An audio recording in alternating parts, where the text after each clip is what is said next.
Salat bapak geus karasa ku tetangga acan. Salat berjamaah tapi nah nu berjamaah teh karek awakna, henteu berjamaah jeung hatena. Lamun berjamaah salat awak jeung hatena, nu miskin bakal katulung, nu teu boga imah bakal pangyieunkeun, nu yatim bakal kabela. Berjamaah lain sakadar di masjid awak ngarenengna, tapi ngareneng jeung perasaanana, rasa batur rasa urang, nyeri batur nyeri urang, bingung batur bingung urang. Kumaha lamun teu dahar teh diri urang? Heeh, geus salat nepi ka dinya. Heuh nyaho matak diomongkeun ge. Bener ya? Nah, apa Nabi Musa ge nanyakeun, ya Allah, ibadah naon nu kusalira dipikaresep?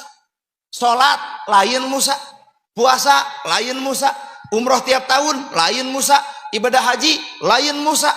Naon atuh ya Allah? Nalika anjeun boga dahareun, nempo batur lapar ku anjeun dibere dahareun anjeun kanu lapar, kami leuwih resep. Sabab salat keur anjeun, puasa keur anjeun, ibadah haji keur anjeun, tapi barang bere ka batur geus ngalibatkeun jelema anu lapar dibelaan ku diri anjeun.